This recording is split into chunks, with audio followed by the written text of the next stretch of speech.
Locked On Podcast Network presents Locked On Sports Today. The Texas Rangers have swept two teams who combined to win 200 games this season. So can they actually win the World Series? Also, the Braves have to win a road playoff game just to stay alive, and the Warriors are ready to make another title run. I'm Peter Bukowski, starting your day with the can't-miss stories and biggest debates in sports. You're Locked On Sports Today. Searching all major sports. Found. Let's start with the biggest story. The Tampa Bay Rays and Baltimore Orioles combined to win 200 regular season games. Against the Texas Rangers in the postseason, they managed not a one. The Texas Rangers headed to the ALCS with a chance to win their first World Series in franchise history. Bryce Patrick from Locked On Rangers joins me now. He's trying to keep his excitement levels to a minimum, hearing me talk about the World Series trophy. Bryce, winning is one thing. Doing it this way is entirely different. So how? My main working theory at this point is that Bruce Bochy has some kind of wizard magic that he deploys in October, because that's the only thing that, I'm looking for logical, reasonable explanations, and that feels like the most logical thing for me. I mean, this team is maybe the streakiest team in the history of sports, and that doesn't feel like an over-exaggeration to say. I mean, it's so back, we're like everything, it's so over, we're so back team I've ever seen.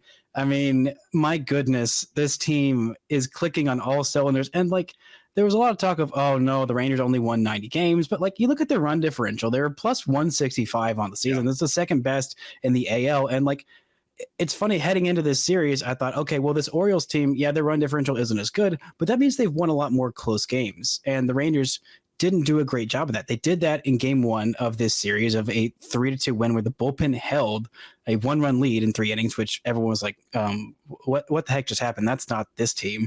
And then, the Rangers turned into blowout games, and they had more experience in those. When you put up, 5-run innings, 4-run innings, multiple times in 2 days or 2 games, it's just it makes it a lot easier to win. And then you throw Nate Eovaldi on the hill. I said this before game one. I said if the Rangers take game one in that series where the Rangers had the biggest disadvantage, they were throwing a bullpen game of Andrew Heaney and Dane Dunning versus the Orioles ace, who Kyle Bradish looked really good in that game. Mm-hmm. I said if the Rangers win game one, then this will probably end up being a sweep. And lo and behold, here it is, a sweep. All right, we got Nostradamus on the line here with Bryce. So I guess if you have a shaky bullpen, the answer is win game 7-1, and you don't have to worry about what your bullpen is doing in the 8th and 9th innings. I asked you the last time we talked the sustainability of this, and after we finished, we had a conversation that was like, if not them, who? And it is starting to feel more and more like that with this team, because you look around and all of these top teams are struggling. There is questions about, should there be changes to the format? That's how much these higher seeds are struggling. And so it does seem like if you're Texas, you're going, wait, why not us? I mean, in years past, where was this discourse in 2012 when the Rangers were the best team in the regular season for the entire year and then choked away the division on the last day, had to play in the first year of the 1-game wild card and lost to these Orioles? Back in 2012, where was the discourse then? Where was the discourse in 2015 and 16 when the Rangers were an incredible team and lost in the ALDS? There was none of that. And so the Rangers don't give a crap. They don't care at all. I mean, all of this, oh, well, the Rangers get to stay hot. The Rangers flew from Seattle to Tampa Bay, the longest flight you can have, had 1 day of rest, go out, beat the snot out of the 99-win Rays, and then they had a couple of days off. Whoa, what a huge advantage of 2 days off. And they get to go face the Orioles team, who said, there was an article, I believe it was in the Baltimore Sun, talking about how the Orioles said they needed this rest very badly because you get to reset your pitching staff, everybody gets some time off, and you know what? Who cares if it's slightly advantageous for a team to only have 1 or 2 off days as opposed to 5? I mean, if you were really the better team, then just win. Or sometimes the better team doesn't win in October, and who cares? Who cares? Honestly, I don't. The Rangers are winning. Other teams are losing. And if you were really that good, you should have simply just won baseball games in October. Stay up to date all year on the Texas Rangers by subscribing to Locked On Sports Today and Locked On Rangers on your favorite podcast app and on YouTube. Thanks for making Locked On Sports Today your first listen. Coming up, the Braves looked unstoppable for most of the summer, but it's no cakewalk to the World Series. Before we get to that, though, the Astros are one win away from another ALCS. Modern medical care and treatment are important, but our global supply chains are fragile. Things like pandemics, natural disasters, and foreign travel may cut you off from the treatment you need. Jase Medical wants you to be prepared. That's why they're offering the Jase Case. The Jase Case provides 5 life-saving antibiotics for emergency use. Just fill out their online form and one of their board-certified physicians will review it to determine whether medications are safe and appropriate. Then they send your prescriptions to one of their partner pharmacies where your Jase order will be filled and mailed directly to your home. You'll be able to send your physician a message for answers to treatment-related questions anytime. Everyone should be empowered to care for themselves and their loved ones during the unexpected. Save more than $360 by getting these life-saving antibiotics with Jase Medical, plus an additional $20 off using my code LOCKEDON at checkout on jasemedical.com. That's JASE medical.com.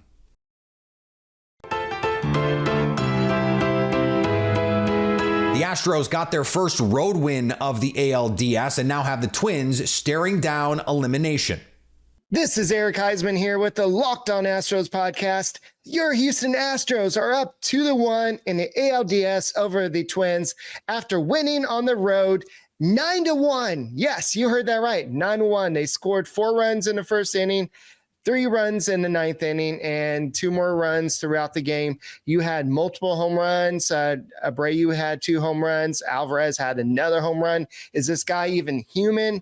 Alex Bregman had a home run, but basically the Astros scored early off of Sonny Gray, throwing him off his game, and Christian Javier came out and dealt for 5 innings. Yes, he ran into some trouble, walking the bases loaded in the 5th inning, but then he nailed down and got 2 strikeouts to end the frame, and Dusty Baker just turned it over to the bullpen, and the bullpen got the job done. So the Astros will now turn to Jose Urquidy versus Joe Ryan for Game 4.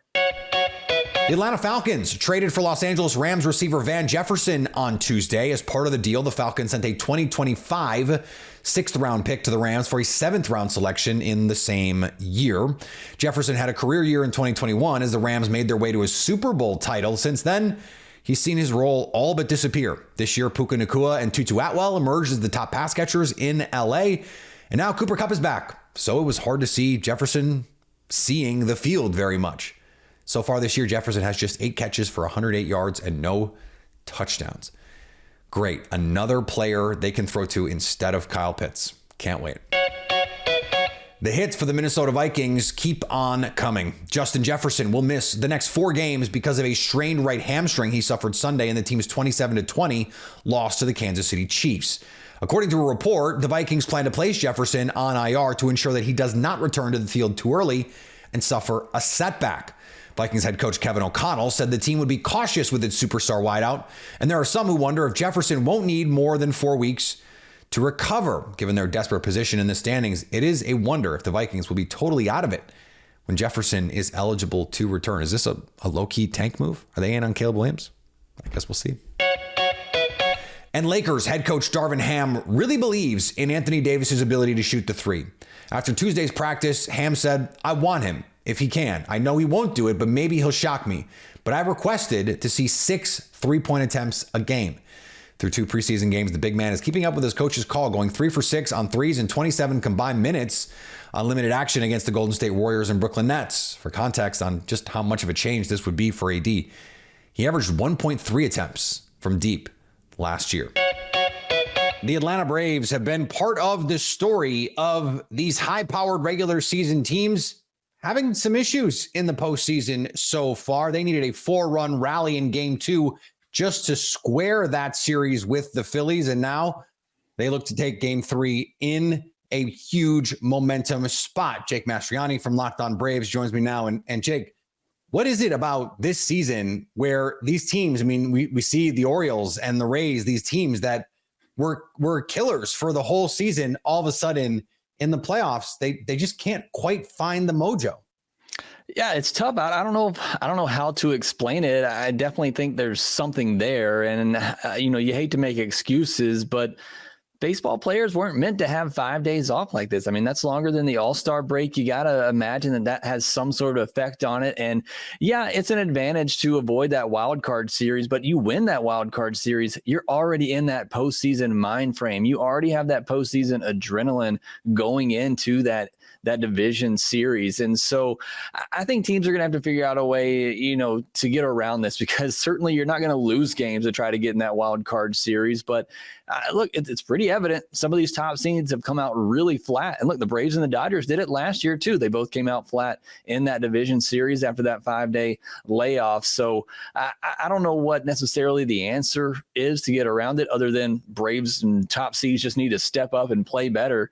The Braves tried to play sim games this year to keep, the timing. And that's the biggest thing. I think it's the timing of hitters. You haven't faced, live competitive pitching for 5 days, and you're trying to hit a Zach Wheeler sinker. You're trying to hit a good, curveball that you're not going to see in a sim game. I mean, it's tough to do. But again, I don't think anybody knows what the answer is, or we probably wouldn't be seeing these issues that some of these top seeds are having. Yeah, and baseball is supposed to be the ultimate large sample size sport. We talked about this with our O's host the other day. And you look in football, for example, where you have these 1-game postseasons, having that bye is still a huge advantage, even where just 1 game can end those top seeds go to the NFC Championship game and AFC Championship games way more often than not. It seems like it could just be the type of thing that takes time for these players to adjust to. Like this has been a season, Jake, of just everything is changing. Yeah, no, it certainly has been. And it's hard to compare, baseball to football, just totally different in the way that you prepare. I mean, you want that rest in football. You need those days off. But in baseball, you want to be out there every day. You don't want to lose that timing as a hitter. So it's a little bit different in that regard. And like I said, you want to skip that wild card round. I mean, you're not going to just lose games to play in that wild card round. But, there is – I like you talk about the point. This is a large sample size, and I fear that with this playoff format, while it's exciting and I love it as a fan perspective, it is so exciting and it's going to generate a lot of money. You're kind of devaluing a 162-game season. You look at the Dodgers, who are down 2-0, and they were 16 games better than the Diamondbacks in the regular season, and now they're about to get bounced by that team. It really, in my opinion, kind of, deflates the importance of 162 in that regard. But it's here to stay. You're not going to go back because people are making money. And like I said, it is exciting. If I'm taking off, an unbiased, Braves hat here, this postseason format is exciting, and it creates a lot of drama and a lot of cool moments. At the same time, that Diamondbacks team beat a Brewers team with basically the same amount of rest, and the Brewers were much better in the regular season than the Diamondbacks as well. So you still have to go and win those games to be sure. For this Braves team in particular, what do you feel like it has not quite clicked the way that it did for the regular season? Because this was a Braves team that basically from the jump looked like one of the 2 or 3 best teams in baseball for 5 months. No, I think they were quite clearly, and maybe this is my bias coming out, clearly the best team in baseball for 162. And it's you talk about what's changed in this postseason, it's the offense. And it was one of the most historic offenses we've seen. A lot of people even comparing it to the 1927 Yankees, known as one of the best offenses of all time. That's what you saw in the regular season. And then you get to the postseason. And again, this is why it's hard to imagine that it's just coincidence. And this offense can't score for a game and a half. And they struggle, and give credit to the Phillies, and the game plan they had in game 1 was great. And Zach Wheeler's one of the best pitchers, but it's just, you have this historic offense, and you come into a postseason after 5 days off, and they just couldn't get it going. The pitching, which is what many people thought was going to be the biggest Achilles heel for this Braves team, it's been great, but it's the hitting that took so long until those last 3 innings of game 2 to get going. And so if they're going to win, that offense has to be the offense they were in the regular season. Stay up to date on the Atlanta Braves by subscribing to Locked On Sports today and Locked On Braves on your favorite podcast app and on YouTube. Coming up, the Warriors are ready for what comes next.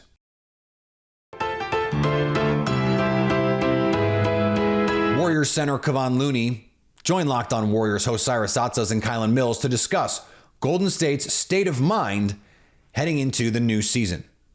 This is the first time this summer we did some mini camps and different things like that to get everybody on the same page before coming into training camp. I think you can tell the difference by us doing that. Everybody's on the same page already.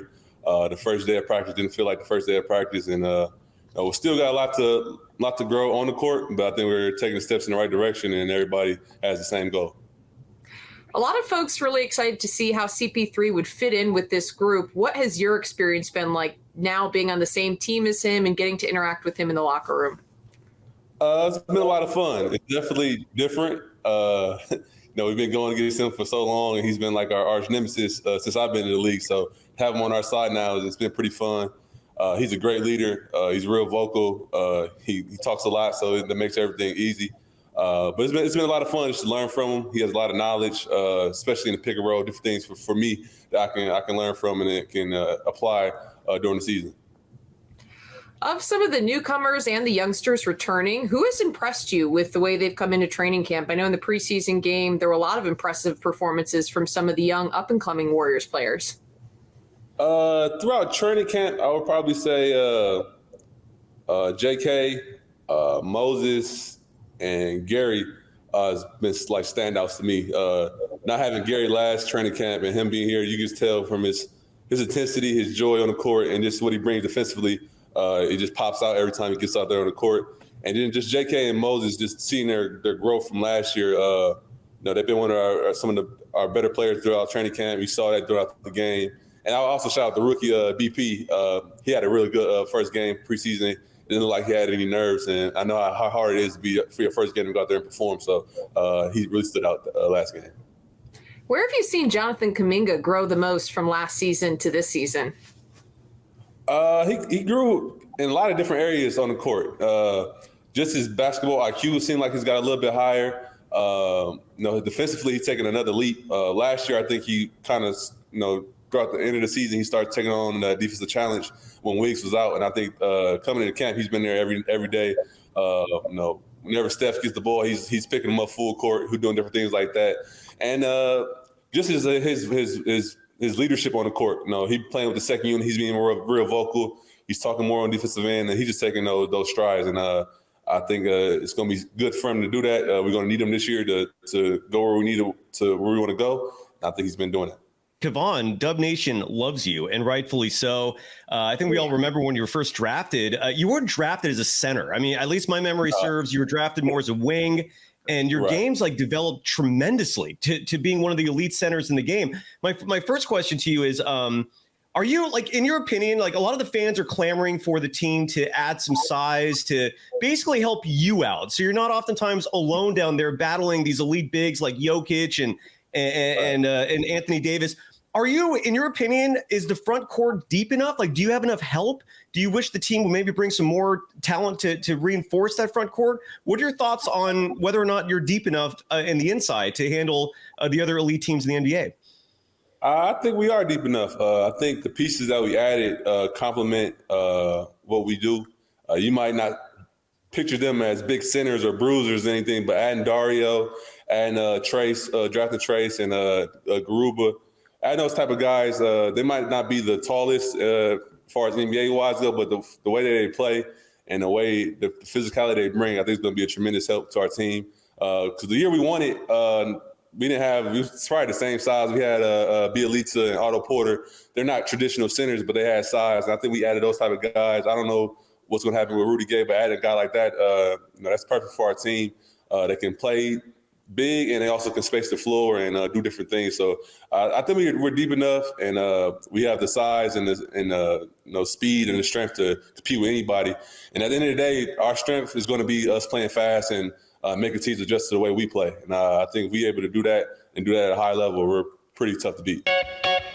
And finally, Deebo Samuel wants Dallas to know the next time the Cowboys meet the 49ers may be worse than this past week. After Micah Parsons said Dallas wants another shot at San Francisco, Deebo responded on another podcast by saying it was already personal before the game started, and now 42-10. I don't think you want to see us again. The Niners and Cowboys may be reigniting this rivalry, as long as the Cowboys can be competitive against them, which so far, not really. Thanks for making Locked On Sports Today your first listen. Now go find your favorite team's Locked On podcast and make them your second listen. Coming up on the next Locked On Sports Today, the Broncos are about to play the Chiefs twice in 3 weeks, with the first game coming up tomorrow night. So at least until tomorrow, stay Locked On Sports Today. Locked On Podcast Network and Odyssey present Locked On Sports Today.